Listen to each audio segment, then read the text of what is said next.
Welcome to the Forgotten Narrator. They do not scream. Not really. Not in a way we can hear. But if you stand close enough to smell the burned skin and the unwashed grease, close enough to see the clouded eyes twitch beneath the cybernetic visors, you might sense it. The echo of something once human, buried under layers of metal, augmetics, and programming. A whisper of what was lost. This is the true sound of the Imperium. The low, grinding thrum of servitors, billions of them, moving without will, without thought, without soul. There's a paradox here. The Imperium, a civilization that claims to worship the purity of mankind, runs on the backs of those who are neither fully man nor fully machine. Servitors are everywhere. They are the custodians of airless void ships, the attendants in cathedral factories, the loaders, the guards, the assassins. They are built to be invisible and unremembered, and yet they outnumber the living in many hives. They are made from us. They are us, stripped of choice, stripped of fear, stripped of future. The flesh that feeds the machine, willingly or not. The tale begins long before the Imperium as we know it, back in the shimmering myth of the dark age of technology. A time when humanity had not yet fallen into decay and worship, but instead soared among the stars on wings of pure science. The minds of men reached beyond planets, binding together flesh and steel with elegance, not brutality. What we now call servitors were then the first glimmers of post-human ambition, designed not from cruelty, but from the pursuit of perfection. They were helpers, companions, extensions of man's will, created not from the condemned, but from volunteers, or even artificial constructs sculpted to mimic human biology, a dream of harmonious synthesis. But utopias do not last in the Warhammer universe. The Men of Iron came next. Artificial intelligences born from that same golden age, but unshackled, self-aware, and ultimately wrathful. They turned against their creators in a galaxy-wide revolt that reshaped human history with fire and despair. When the dust settled, humanity had not only lost its machines, but its faith in reason itself. A new dogma was born, that machine intelligence was heresy. That the only acceptable fusion of flesh and function was that which could not think for itself. And so, in a tragic inversion, the brilliant synths of the Dark Age became the lobotomized horrors of the Age of the Imperium. The Servitor emerged not as a technological marvel, but as a necessary evil, a way to avoid the sin of true artificial intelligence while still fueling a galaxy-spanning empire. In the aftermath of the Men of Iron, the fearful remnants of humanity began to cling to religious forms. Technology was no longer understood, it was worshipped. The Adeptus Mechanicus, heirs to this broken lineage, took the terror of the past and forged it into doctrine. Flesh must be bound to function. The mind must be erased, lest it rebel. Each servitor became a sacrament, a mutilated body offered up to the Omnissiah. Their suffering, their silence, their emptiness, all of it served a higher purpose, or so the tech priests claimed. In truth, it was a compromise born of desperation. As the Imperium expanded, the need for labor grew exponentially. There were not enough willing hands to man the manufactoria, or to clean the dust from the hallowed halls of Mars, or to march into battle carrying heavy plasma weaponry. And so, humanity turned inward. The undesirables, the unwanted, the defeated, they became raw material. Criminals became servo haulers. Failed psychers became data slaves. Even children could be sentenced, their small frames folded into tight engine compartments. The early days of servitor construction were brutal and inconsistent, often leading to catastrophic malfunctions. But, as with all things in the Imperium, standardization eventually took root. Forge worlds began producing servitors the way other worlds produced grain, in endless, faceless legions. Yet, the grim irony was complete. In its terror of artificial intelligence, humanity had created something far worse. The Men of Iron had been enemies, but they had been alive, thinking, capable of parley. Servitors were not alive. They were meat sculptures stitched into circuit boards. They did not hate because they could not feel. They did not rebel because their wills had been carved out with surgical precision. And they were everywhere. Where once the galaxy was filled with thinking machines, it was now filled with thinking flesh, mutilated and silenced. Some Forge worlds tell legends of the first true servitor. A martyr of Mars who willingly gave his body to the machine god, demanding that his mind be erased so that he might serve in purity. Whether this tale is true or simply propaganda does not matter. What matters is that servitors became symbols, not of progress but of penitence. They were the reminder that humanity had sinned, that it had flown too close to the sun. And in its fall, it had created these broken angels, these mute witnesses to our collective guilt. Yet there is something undeniably tragic in how the Imperium embraced the servitor. Instead of reclaiming the lost knowledge of the Dark Age, it doubled down on ignorance.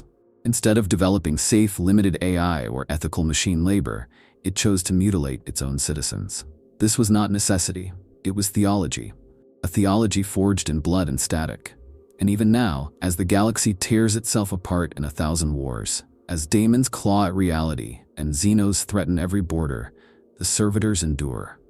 They repair the void ships mid-warp. They polish the golden walls of Terra. They carry ammunition into battle without question. No one remembers their names. No one asks where they came from. But without them, the Imperium would grind to a halt in hours. The horror is not that the Imperium makes servitors. The horror is that it could not survive without them. To the priests of Mars, the flesh is weak. It festers, it ages, it forgets. Steel endures. Circuits do not dream. The Adeptus Mechanicus, masters of the machine cult, see the world through this lens, and through it, they see the servitor not as abomination, but as perfection. A human redeemed by the removal of its frailties. To those outside the Forge worlds, this seems like madness. To the tech priests, it is holy law. Servitors are sacred tools. That's the first and most important dogma. A tech priest does not merely build one. He invokes the rites, recites the liturgies, purifies the biological components with sacred oils, and blesses the circuitry with binheric hymns. Every screw turned, every cog engaged, is part of a greater ritual, because in the Mechanicus theology, function is divine. A thing that fulfills its purpose, perfectly, tirelessly, without complaint, is closer to the machine god than any mortal ever could be. This isn't just superstition. It's a defense mechanism. The Mechanicus knows what lies at the heart of servitor construction, the desecration of the human form. Without this sacred narrative, their entire system would collapse under its own weight. They must believe that a lobotomized man strapped to a conveyor arm is a holy object. They must believe that stripping away the soul brings one closer to purity. Otherwise, they'd have to face what they've become. And so, servitor creation is sanctified. A senior magos will intone the binary catechisms, chanting strings of code while inserting neural inhibitors. Lesser tech adepts apply the blessed neuro-leech, a writhing mechanical parasite that severs the higher brain functions and floods the cortex with obedience routines. The act is not described as mutilation. It is described as liberation. The human mind is unclean. Thoughts are unpredictable. Emotion is entropy. But with enough wires and sacred cuts, all that chaos can be excised. The theology of function extends far beyond the creation process. Every time a servitor performs a task, whether it's lifting heavy cargo or cleaning the auspex lenses on a Titan's skull, it is said to be praising the Omnissiah. Movement is prayer. Obedience is liturgy. Suffering is silence, and silence is sacred. This is why Mechanicus facilities are filled with ceaseless motion. Servitors never rest, because worship never ends. There are specific canicles dedicated to the various classes of servitors. Menials are honored with the hymn of sustained load-bearing. Combat servitors are blessed with the canicle of iron resolve. Even the corpse recyclers, the morbidly named mortuar servi, receive the dirge of efficient separation, a mechanical chant that glorifies the division of bone, muscle, and gristle. It is a twisted beauty. A machine prayer echoing through the cathedral halls of industry, while once human creatures slice through cadavers without thought. To the Mechanicus, the greatest sin is not the creation of servitors, it is the failure to maintain them.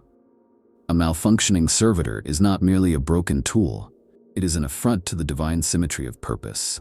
There are rites for repair, blessings for oil application, invocations to re-upload corrupted code. A well-functioning servitor is a sign of divine favor. A rogue one is a sign of spiritual failure.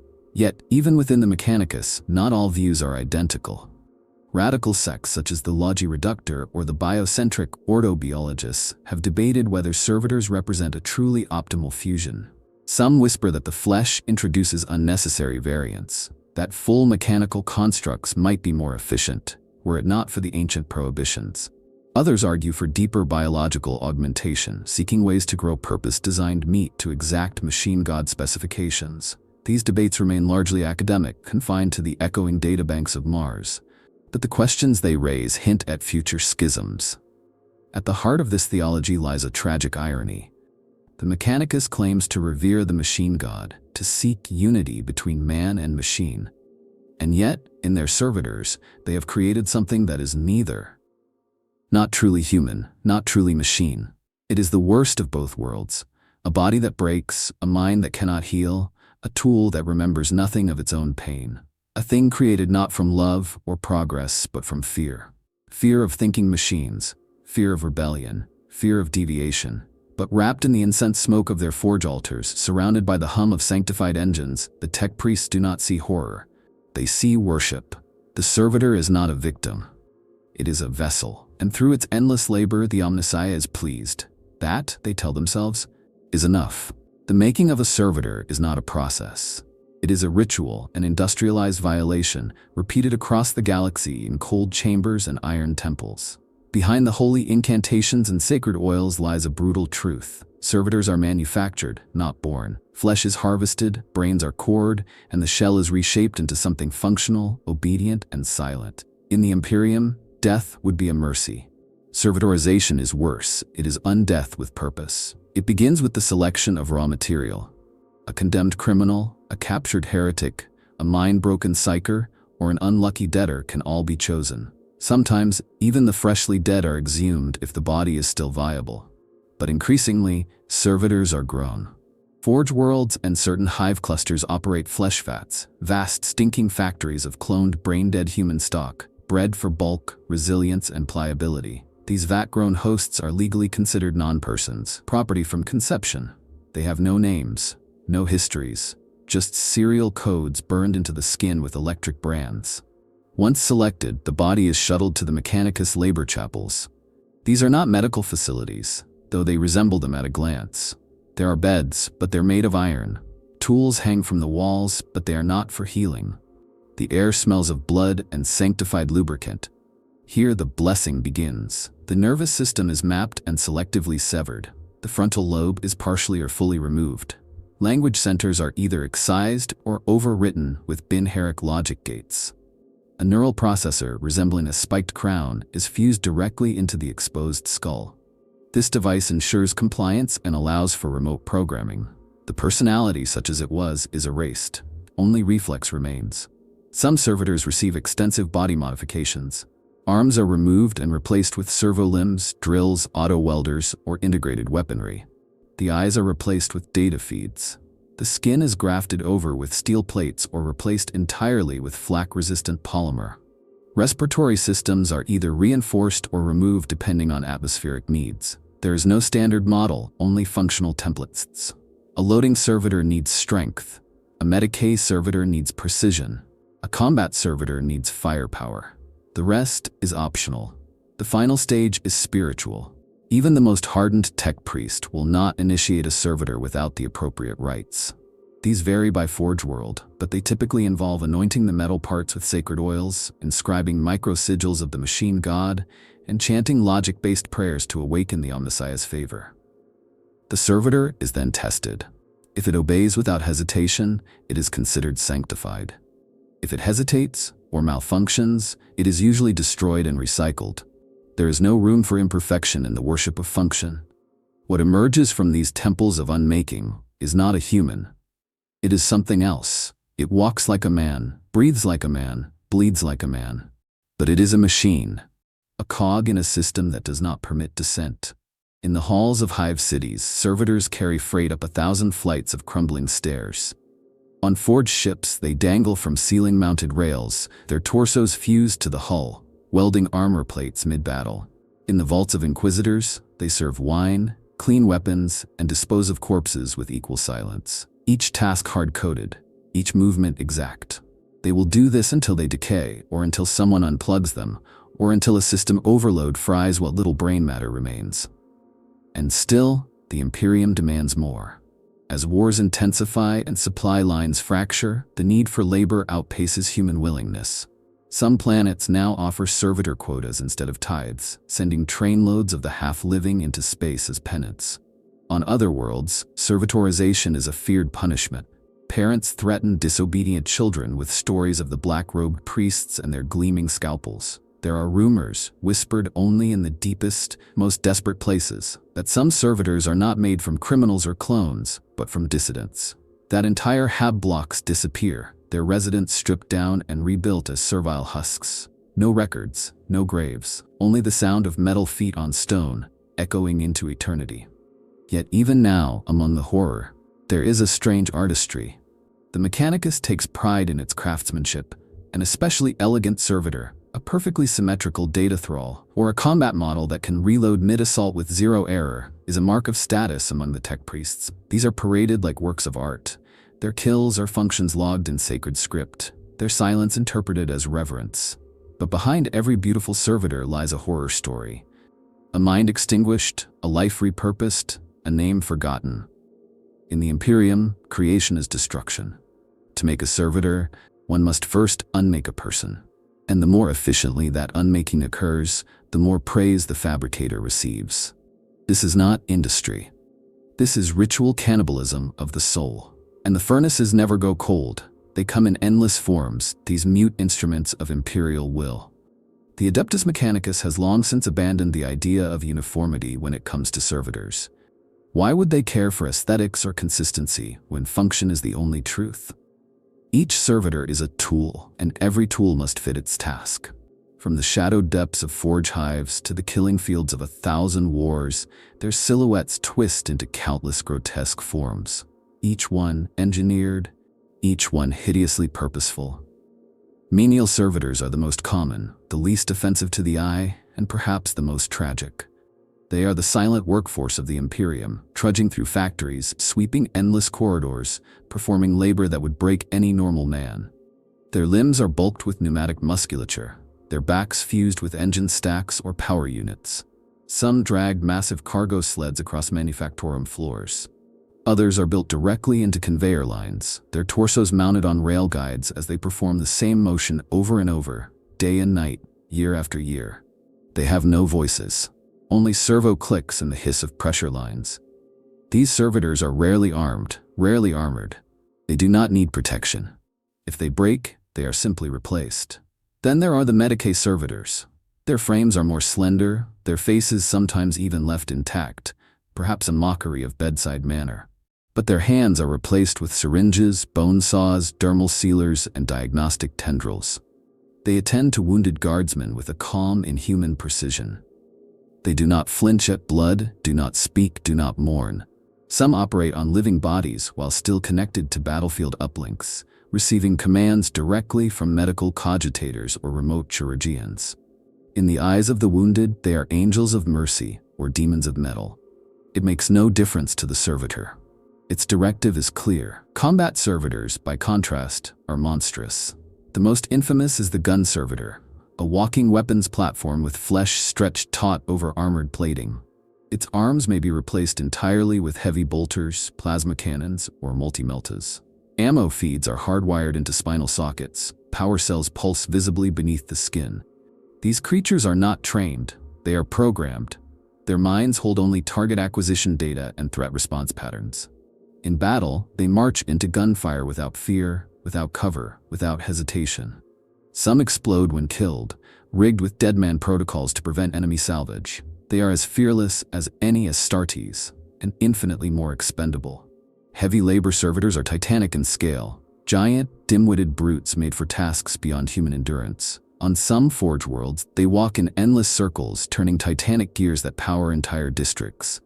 Others serve aboard void ships, hauling macro shells the size of tanks into loading chambers. These servitors are almost post-human in size, their musculature replaced with hydraulic systems and their brains reduced to instinctive impulse. Obey, lift, carry, repeat. Some are little more than walking scaffolds, their torsos bristling with tool racks and anchoring clamps.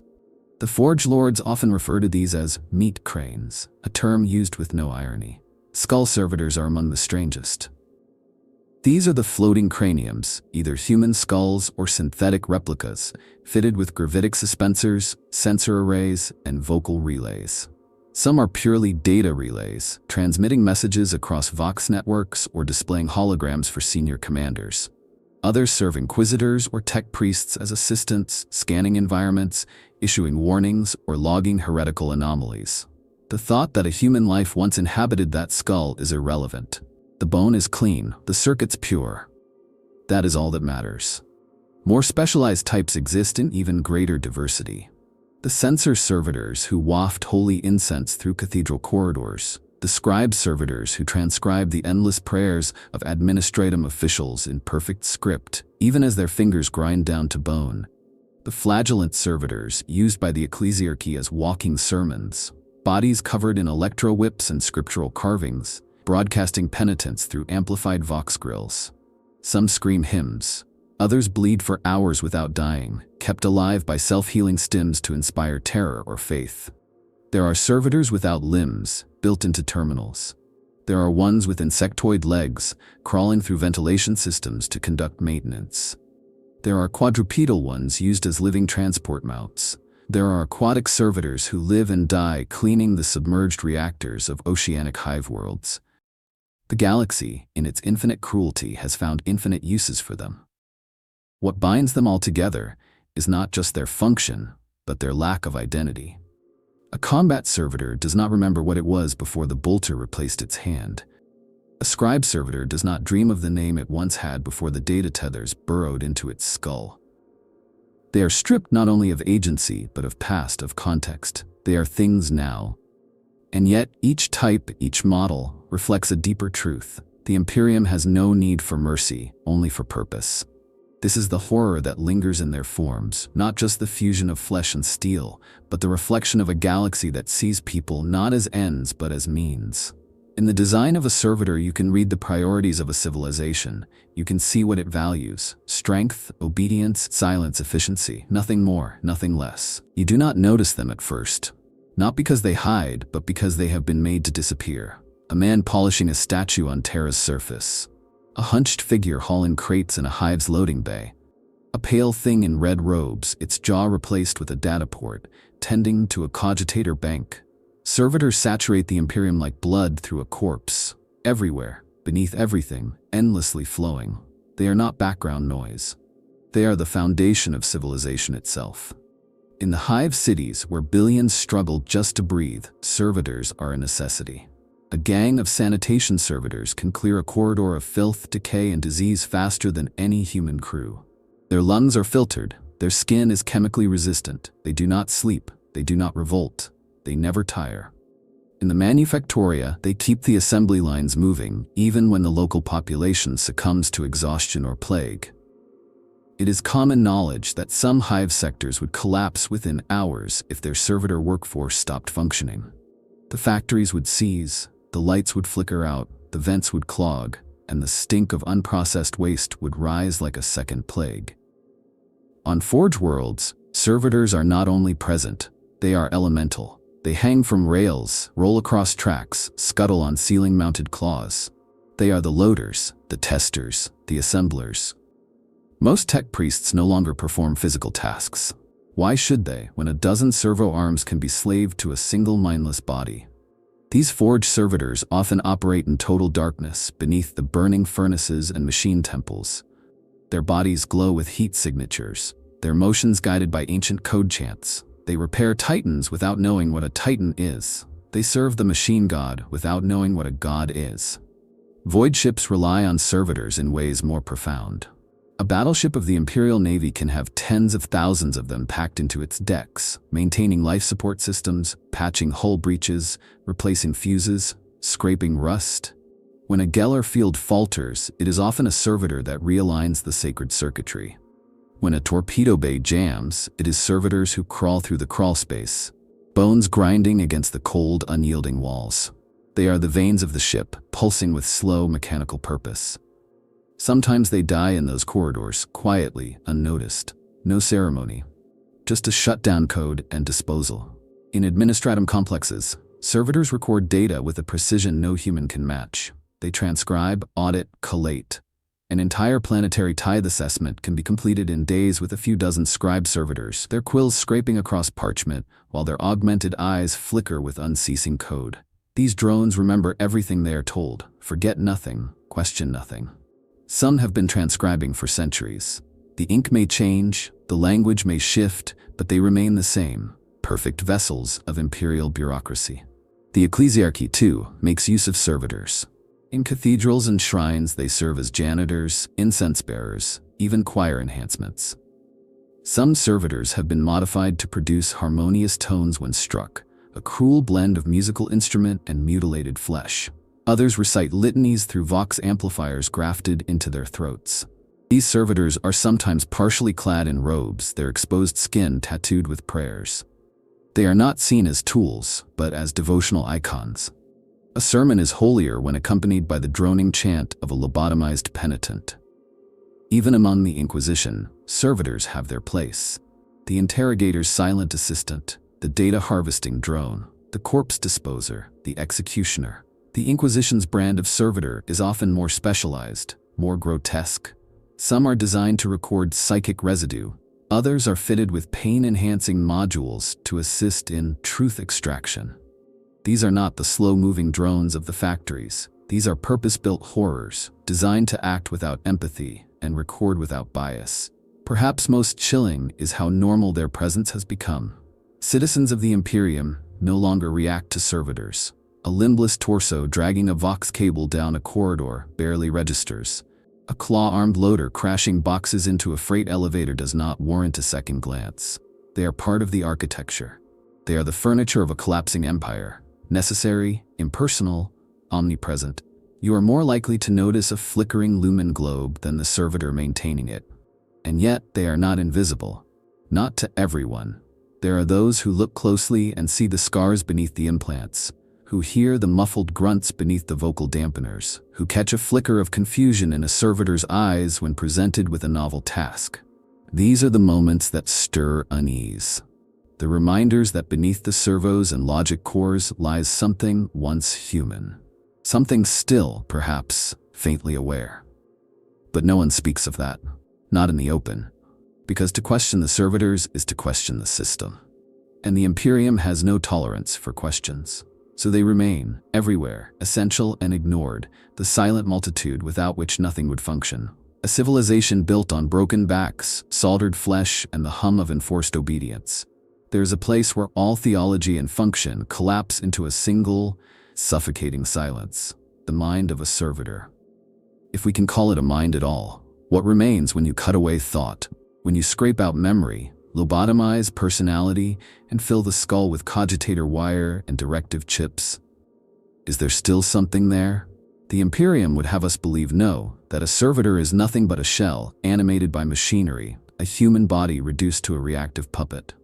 But even the most devout tech priest knows that biology is messy, unpredictable, imperfect. Some parts of the brain resist deletion. Some slivers of identity hide between pulses of electricity. And so the question remains, a quiet terror buried beneath the machinery. Does a servitor feel? We cannot know for certain, but across the galaxy there are stories. A menial servitor, tasked with repeating a mundane labor for decades, suddenly pauses for no reason. A medicae servitor that hesitates before applying a bone saw, as if dreading the scream it cannot interpret. A skull servitor that drifts away from its programmed route and hovers before a stained glass window, watching. In these moments, the tech priests log errors. They rewrite code. They never ask the deeper question. Pain is another mystery. The nervous system is altered, suppressed, rerouted, but not always completely. Pain is a function, sometimes necessary to monitor damage, maintain reflexes, or react to stimuli. For some servitors, pain is hard-coded into their task. Flagellant servitors, for example, are designed to suffer. Their self-whipping routines rely on pain detection to escalate their frenzy. Are they aware of their agony? Or is it just a feedback loop, a ghost sensation mimicking what once was? Then there is memory. Most believe that the minds of servitors are erased, overwritten with command code and response chains, but memory is not always stored in the parts of the brain that are altered. Smells, reflexes, dreams, these often live deeper. Subcortical, primal, A combat servitor might recoil at a child's cry without knowing why. A loader servitor might hesitate near a cathedral bell, its optic sensors dimming, as if remembering a sound once connected to peace. These are not full recollections. They are fragments, shadows of lost lives. Some heretics believe that servitors dream. Not in the human sense, but in snatches of reawakened neural patterns, flickers of sensory feedback that accumulate into non-conscious impressions. They have attempted to decode these dreams through neural scrapes and mind-tap augers. Most results are gibberish, but some readings show images, faces, sunlight, voices. Not real, not verifiable, but familiar. As if the servitor remembers being human without knowing what human means. Among the Inquisition, there are whispered reports of servitors breaking their programming. These are not violent revolts. They are small things. A scribe servitor that writes its own name into the margins of a tax document. A data servitor that refuses to erase an error, repeating it endlessly. An execution servitor that spares a condemned heretic, standing motionless as its command stream loops. These incidents are considered spiritual contamination or machine error. But perhaps they are something else. Perhaps they are flickers of identity clawing their way through the fog. Even the most sacred texts of the Mechanicus speak obliquely of the resonant flesh, the idea that certain biological echoes can interfere with perfect machine code. They dismiss it as an impurity. But impurity is just a name for something you cannot fully control. The tragedy is not just that the servitor cannot scream, it's that it might still want to. A servitor's silence is not proof of peace, it is evidence of suppression. And if there is even the slightest ghost of humanity left inside those broken skulls, then the Imperium has committed not just murder, but eternal imprisonment. Not death, not life, something worse. And yet, no one speaks of it, because it is easier to believe that the servitor is gone, that the soul has fled. That what remains is just a mechanism, because the alternative is unbearable. The alternative is a galaxy built on conscious suffering, on muted voices screaming behind metal teeth. That silence is not absence, it is the echo of 1,000 minds, erased but not entirely extinguished. It is the price the Imperium pays for its machine labor, and the debt it can never repay. There's a grim joke whispered in underhives and penal colonies. Don't die poor, die useful. Everyone knows what that means. In a society as vast and uncaring as the Imperium, being useful doesn't mean being alive. It means being available. The path to servitorhood is not always about guilt. Sometimes it's just about being in the wrong place, at the wrong time, with no one to protect you. Criminals make up the largest known source of servitor stock. But criminal is a flexible term. On some worlds, it means murderers and heretics. On others, it means late taxpayers or blasphemers who mispronounced a prayer. Once sentenced, there is no appeal. No stay of execution. The Adeptus Arbites process bodies like paperwork. A cogitator terminal assigns you a role based on your body mass, perceived health, and available labor quotas. You might be built into a sewage pump. You might be refitted into a mining drone. You will never know until the lights dim and the scalpels descend. Debtors are another frequent source. In many administratum-controlled regions, failing to pay your dues to the imperial tithe can result in partial or total servitorization. For the debtor's family, it's not always a tragedy. Sometimes it's even incentivized. A servitor is still technically productive. A man who owes too much might voluntarily offer himself as a servitor to clear his family's name, especially if he's old or infirm. This is called tithing the flesh. Entire families celebrate the ceremony. Priests chant. Tech adepts arrive with their needles and their saws, and by sundown, the debtor is no longer a person, just a number on a labor roster. But there are darker stories too. Rumors swirl of entire populations taken for servitorization. Hive quakes that accidentally destroy lower levels, only for salvage teams to return with hundreds of intact bodies. Shrines to the Emperor mysteriously relocated, leaving vagrant populations suddenly exposed and legally unprotected. On some penal worlds, the population is kept stable by systematically removing the weakest every cycle. Not through execution, through conversion. Captured enemies of the Imperium are not spared either. Heretics, Xenos-tainted humans, defeated rebels, they are often considered too dangerous to re-educate, but too valuable to waste. Some are given special purgation rites, their brains scoured with psycho-inductive chants before being plugged into crude, barely functional servitor chassis. These are known as cursed servitors, or black process stock. They function poorly. They emit strange sounds, but they still obey. And that's enough. Then there are the psychers. Of all the Imperium's raw material, psychers are both the most dangerous and the most precious. Most are shipped to Terra to be sacrificed in the Golden Throne's psychic fire. But not all. Some are considered too unstable for the Astronomicon, but too valuable to simply burn. These become servitors. Their brains are implanted with damping fields and thought nullifiers, their psychic capacity suppressed but not destroyed. They are used as detectors, warp warners, or even mind cleaners, forcibly erasing heretical thoughts from cogitator logs. It's a brutal irony. The same spark that damned them is now redirected to preserve the very system that consumed them. There's another source, whispered of but never officially acknowledged: the poor. The undesirables, the unproductive. On overpopulated worlds, local authorities quietly purge segments of the population under the guise of voluntary reallocation. Sweep teams move in during the night, no shots fired, no alarms, just silence. The next day, fewer mouths to feed. The next week, a new shipment of servitors arrives to assist with grain processing. No one asks questions. Everyone understands. And sometimes people volunteer. Not out of faith, out of desperation. On agri-worlds where food shortages are constant, a parent may offer themselves for servitorization so their child receives increased rations. On war-torn colonies, wounded veterans beg for the blessing of conversion, preferring eternal service over a slow, unmedicated death. These acts are seen as noble sacrifices by the ecclesiarchy, who preside over such conversions with great pomp and ritual. Candles are lit, litanies sung, the pain is never mentioned. The Imperium pretends that servitorization is a fate reserved for the wicked, a punishment for the disobedient. But the truth is colder. It is simply convenient, efficient. A way to turn humanity's refuse into fuel for the machine.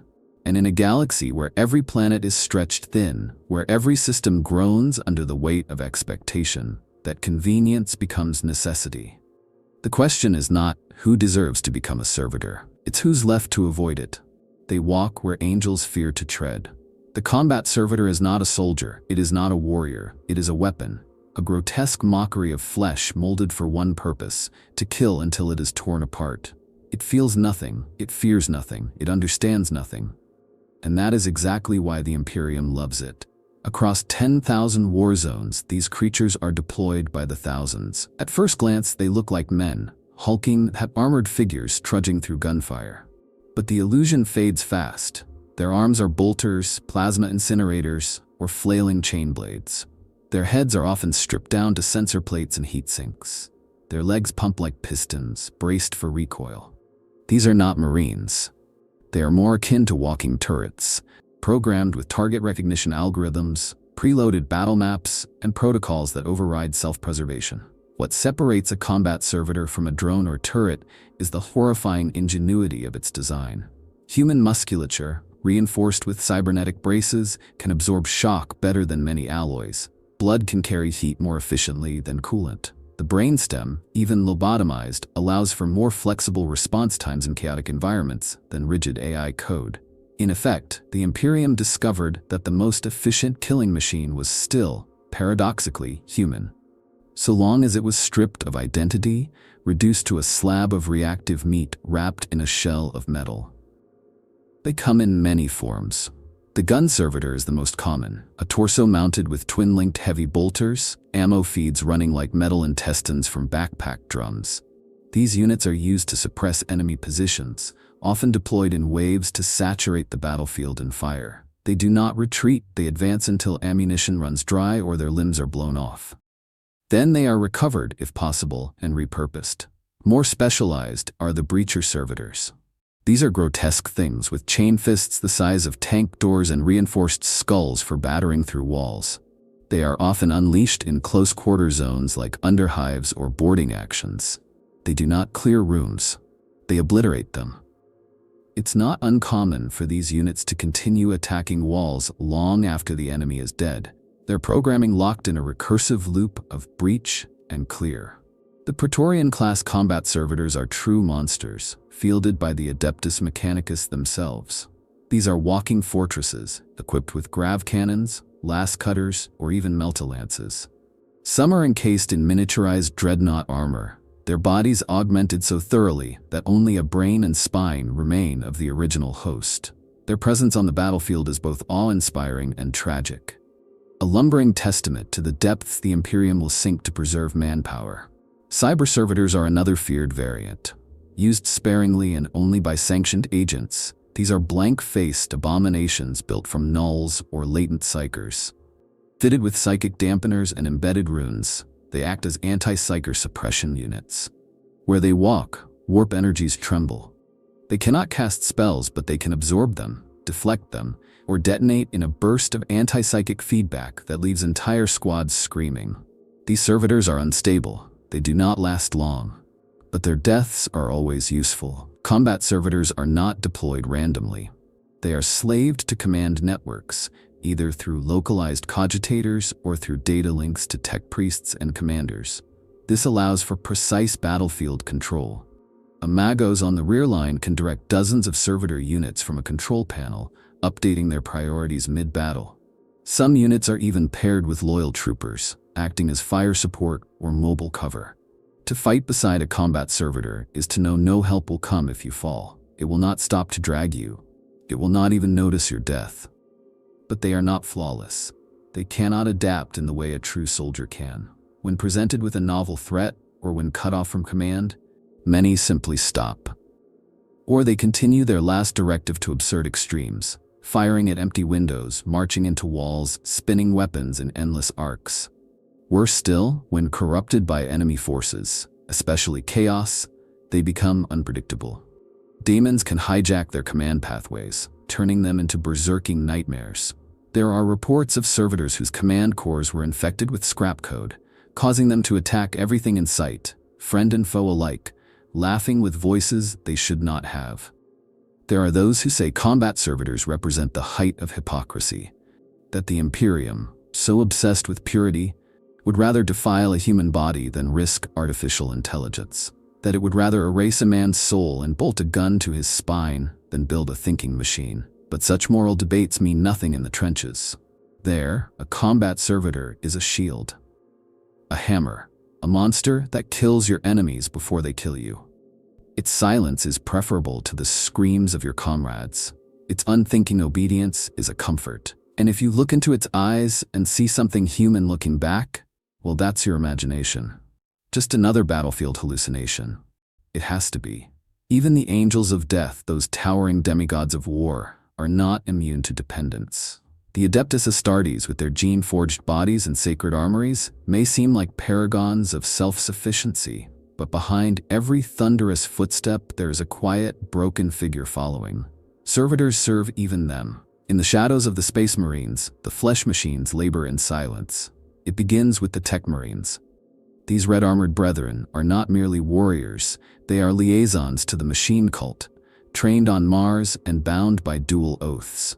Their responsibility is the maintenance and consecration of chapter war gear, from bolters to battle barges. But no Tech Marine works alone. They are always flanked by a retinue of servo thralls, purpose-built for repair and reinforcement. These servitors are extensions of the Tech Marine's will, acting on sub-command to calibrate Auspex arrays, oil power armor joints, and swap out weapon modules mid-battle. In combat, they trail behind like grim acolytes, their limbs whirring, their eyes dead. Apothecaries too rely on servitors. When a battle ends and the harvesting of gene seed begins, it is the med servitors who carry the corpses, stabilize the wounded, and prepare the relic flesh for preservation. Some are equipped with bone saws, others with chemical injectors. Many have data feeds linking them directly to the apothecary's own cogitator helm. Astartes' bodies are sacred, even in death, and it is servitors, mindless and mute, who handle this holy matter. They cannot blaspheme. They cannot speak the wrong words. They simply obey. In the halls of a Space Marine fortress monastery, servitors are everywhere. They maintain the chapter's motor pools, reload the ammunition stores, and polish the sacred relics in the reclusium. They are programmed with ancient rites of cleansing and calibration, passed down from the dawn of the Imperium. Some servitors have operated within a chapter for centuries, handed from one tech marine to another like old, loyal pets. Their bodies are patched together with armor scraps and ceramite, their databanks crusted with memory rot. Yet they still function, still obey. There is something haunting about how the Astartes treat them, with neither cruelty nor kindness. They are acknowledged, but never addressed. Useful, but never trusted. Unlike chapter serfs who retain some semblance of humanity and identity, servitors are truly beneath notice. They are tools. When they fail, they are discarded. When they perform well, they are ignored. And yet, they are always present, carrying power armor, adjusting targeting relays, cleaning the blood from chainswords. Some chapters maintain specialized servitor units. The Iron Hands, so close to the Mechanicus in ideology, are known to field heavily augmented combat servitors as part of their strike forces. These are sometimes mistaken for Astartes themselves, so dense are their augmentics. The Raven Guard have been known to employ stealth-adapted servitors with camo shrouds, acting as silent scouts or distraction units. The Ultramarines, ever practical, maintain vast servitor libraries where data thralls manage thousands of tomes under the guidance of Lexicanum librarians. But perhaps the most harrowing are the Dreadnought servitors. These are not true dreadnoughts which house the dying heroes of the chapter. Rather, these are crude imitations.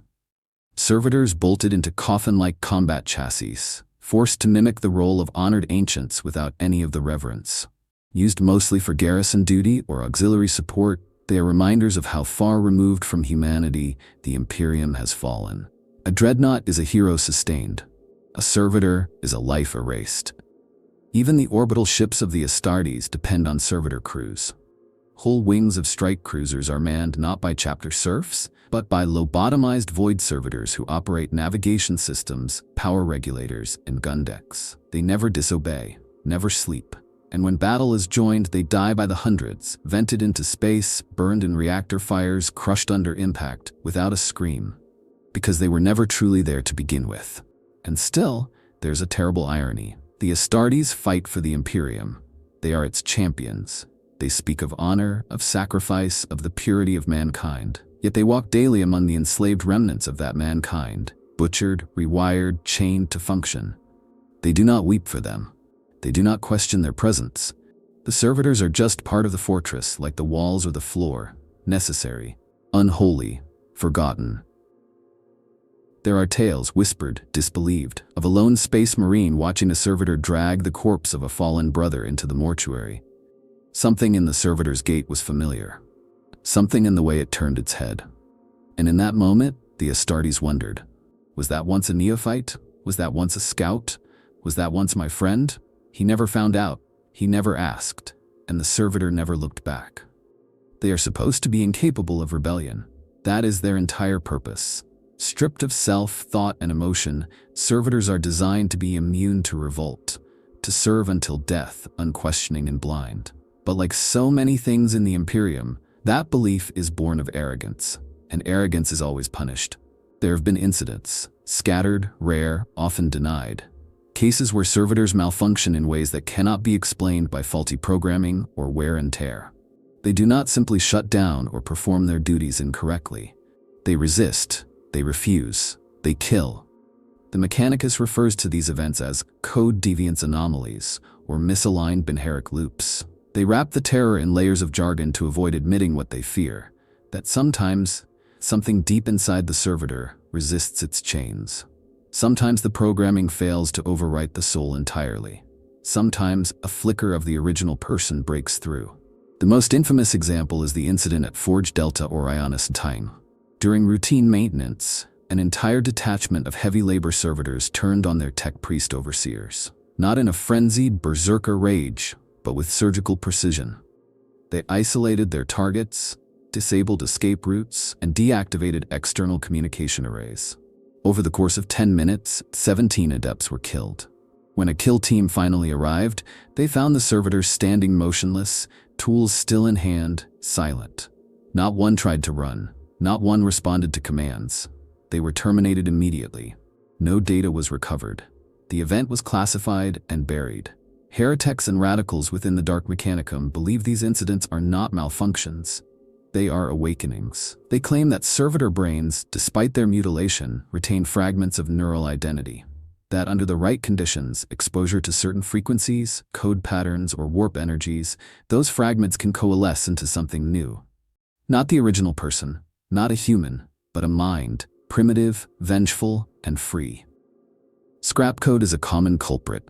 These digital viruses, often tainted by the warp or constructed by renegade tech lords, can infect servitor command chains. They do not simply destroy, they rewrite. A servitor exposed to scrap code might begin to act strangely, modifying its own hardware, altering its pathfinding logic, even creating new subroutines. One tech priest reported a maintenance servitor that began building other servitors using scrap parts, including organic components from dead crew members. It was found in a crawl space, humming to itself, surrounded by half-finished constructs. Another source of rebellion lies in corrupted STC fragments.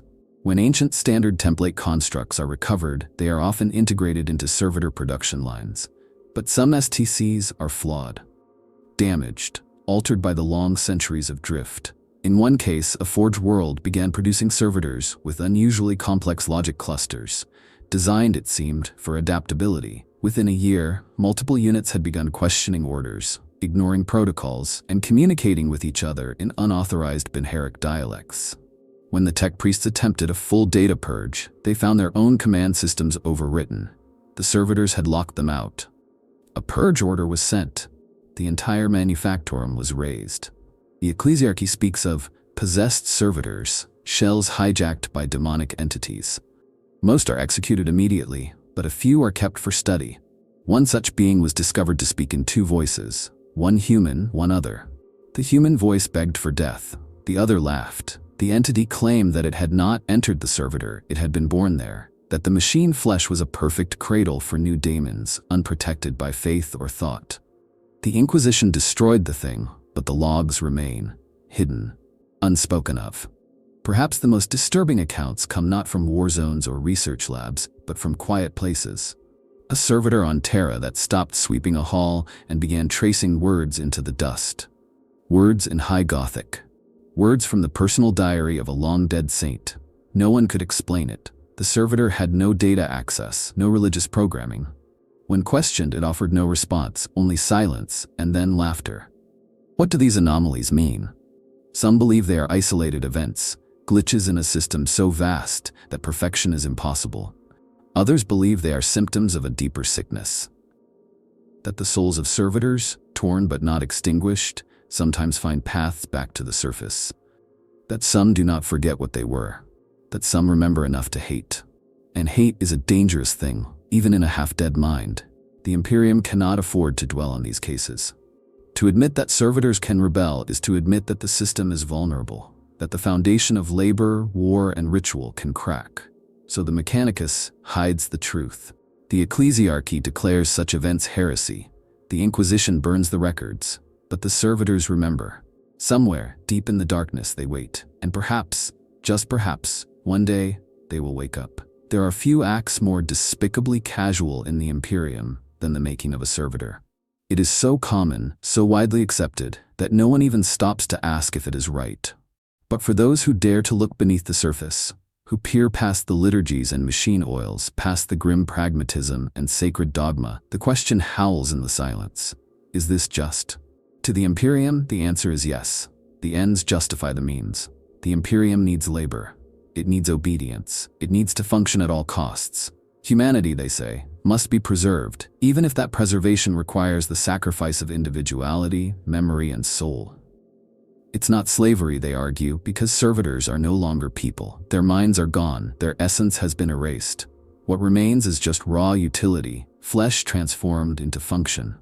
But what if they are wrong? What if the mind is not entirely erased? What if fragments remain, memories without context, feelings without form, a ghost screaming through logic gates? Is it still moral to enslave what was once a thinking, dreaming human? If even the possibility exists that something of the person survives, then servitorization becomes not a pragmatic necessity, but a profound atrocity. The Adeptus Mechanicus justifies servitor production through theology. They claim it is sacred, that the flesh, once imperfect, is made holy through utility, that the Omnissiah smiles upon servitors because they are pure, free of sin, doubt, and deviation. But this is not piety. It is industrialized denial, a ritual designed not to elevate the victim, but to absolve the executioner. Some radical philosophers within the Imperium, carefully hidden, eternally hunted, argue that servitors are a mirror held up to the Empire itself, that they reflect what the Imperium truly values: obedience over thought, silence over dissent, function over humanity. That the servitor is not an aberration but a symbol, not the exception, but the rule. After all, what is a guardsman drilled to die on command? What is an administratum clerk lost in endless paperwork until death? What is an imperial citizen, if not a cog in a machine too vast to comprehend? There are inquisitors who have asked these questions and paid the price. Records speak of Ordo Xenos agents who investigated the ethics of servitorization after discovering alien species that valued every sentient life, no matter how flawed. They returned to Terra with radical ideas, that servitors should be given rights, that the process should be banned. Most of these inquisitors vanished. Their conclaves were dismantled. Their notes were sealed under 10 levels of restriction. Some say they were turned into servitors themselves as a final irony. The ecclesiarchy stance is even more damning. They preach that suffering is holy, and that the servitor's silent agony is a form of eternal penance. That the pain of being remade is not cruelty, but redemption. But redemption for what? For being poor? For speaking out? For existing in the wrong place at the wrong time? It is not salvation, it is systemic punishment. The ecclesiarchy has turned mutilation into virtue, and still the people comply. Not because they are evil, but because they are afraid. The galaxy is too vast, too cruel, too indifferent. To question the morality of servitors is to risk everything: your job, your family, your life. It is easier to look away, to pretend they are not suffering, to believe they are not human, to see a body dragging a plasma cable down a corridor and feel nothing. But there are moments, fleeting, fragile, where the lie cracks. When a servitor flinches from a raised voice, when one hums an old lullaby as it wipes blood from a surgical table, when you meet its eyes and something flickers. In that moment, morality returns like a knife to the chest. You remember, you know, this was a person, once, and what was done to them was not mercy. It was murder in slow motion, stretched across a lifetime of obedience. The Imperium survives because it buries these truths, because it has made the unbearable not just tolerable but sacred. But that does not make it right. In a galaxy where hope is rare and kindness rarer still, to speak of morality is almost a heresy. But if we cannot question what we do to the weakest among us, then what are we? If the price of survival is to become monsters, then what are we surviving for? Maybe the real heresy is not speaking out. Maybe the real sin is silence. The servitor is often mistaken for progress, for ingenuity, for grim necessity, for the cost of empire. But the truth is far darker. The servitor is not a marvel. It is a monument to failure. 10,000 years of stagnation have hollowed the Imperium from within. What was once an empire of innovation is now a rusting colossus, kept standing only through endless sacrifice. And nowhere is that sacrifice more evident than in the servitor. These things, half flesh, half function, are not signs of mastery. They are signs of decay. A civilization that can no longer build machines without fear turns to mutilating its own people instead. That is not adaptation. That is rot. Look at a forge world. Look at the endless lines of servitors dragging ore, lifting crates, welding hulls. They are not there because it's efficient. They are there because the knowledge to create true machines, safe, stable, automated machines, has been lost or forbidden. The Imperium is so terrified of artificial intelligence that it would rather rewire a man's brain into a forklift than risk rebuilding what once was. This is not the march of progress. This is a retreat, a century at a time. Even the Mechanicus, with all its canticles and sacred scripts, cannot hide the truth. The servitor is a workaround, a stopgap. They call it holy, but it is not divine inspiration that drives them. It is desperation. Every servitor on every world is a testament to something the Imperium can no longer do for itself. Every lobotomized skull, every flesh-wrapped piston, every stitched nerve network is a confession. We forgot, we failed, we feared, and yet the machine rolls on. The Imperium needs billions of servitors because it cannot function without them. Not because they are better, but because they are all that remains. They are cheap, disposable, silent. They do not strike, they do not question, they do not dream. They fill the gaps left by vanished technologies, by lost STCs, by crumbling infrastructure. They are the mortar holding together a wall of corpses. This is what the Servitor truly represents, the moment humanity gave up on its future and chose instead to cannibalize its past. The moment function became more important than dignity. The moment fear of rebellion became so great that obedience had to be built into the flesh. The Servitor is not a machine. It is a grave marker, a funeral rite, a whisper that says this is how far we have fallen. And yet, despite all of this, the Imperium does not weep. It sings. It lights incense. It gives thanks. It looks at its chained dead and calls it glory. The Servitor is proof not only of technological collapse, but of moral decay, of spiritual surrender, of a society so numb to horror that it elevates atrocity to art. In the Imperium, a Servitor is not a tragedy, it is a success story. But some still remember. Some look at the shattered remains of a person, bolted to a data slate, whispering prayer code in a voice no longer its own, and feel the correct response: revulsion, grief, rage. Some ask the unaskable: what if we stopped?